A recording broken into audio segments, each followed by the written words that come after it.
I was sitting 3 seats away from my co-founder, pitching to 4 investors. We had agreed she would handle the operational questions, but she opened the presentation by introducing herself as the founder and describing the company as a concept she had been developing for the past year. I sat perfectly still. Across the table, one of the investors, a woman I had spoken to briefly at a previous event, caught my eye. Her expression was hard to read, curious, maybe a little uncertain. Victoria kept talking. She spoke for 12 full minutes, completely uninterrupted, laying claim to 8 months of my work. When intellectual theft happens in plain sight, it creates a psychological vacuum. You are forced into a split-second choice: cause a scene and ruin the meeting, or stay quiet and lose your life's work. To understand how we got there, we have to go back. I was 27 when I came up with the idea for a subscription platform built specifically for the food industry. Traditional food supply chains rely on a linear path where supermarkets extract a massive margin. Our model bypassed that entirely, building a direct network connecting independent food producers straight to consumers, giving small producers a viable route to market.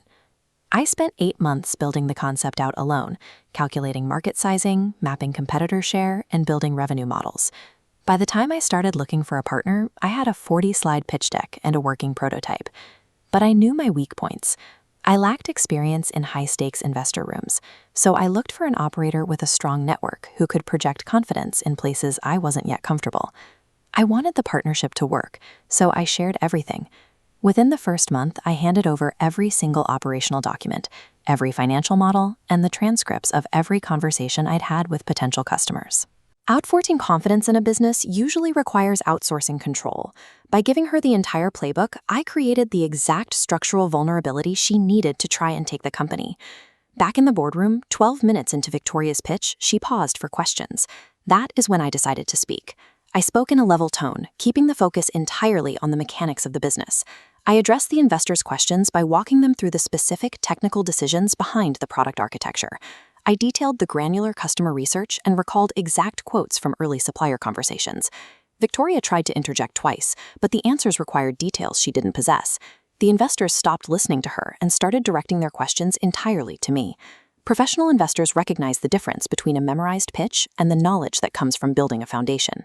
Technical specificity exposes a fraudulent claim faster than an argument ever could. After the meeting wrapped, that same female investor who had caught my eye earlier asked to speak with me privately. This split screen shows exactly what I showed her on my laptop. On the left, the metadata for my digital files and raw email threads. On the right, the timeline of Victoria's involvement. The data proved I was working on the project 8 full months before we ever met. The investor looked at the dates and said, "I thought something was off." Within 2 weeks, Victoria was formally removed from the founding team. She retaliated with a legal letter claiming co-founder rights, but my solicitor responded with the irrefutable document trail.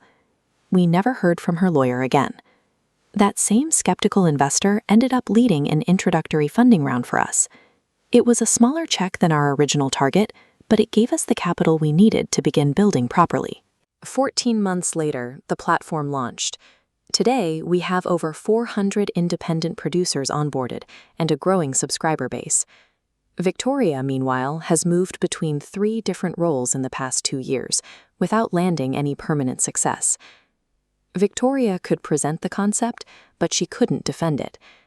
Deep, hyper-specific knowledge earned from doing the work is equity that cannot be stolen.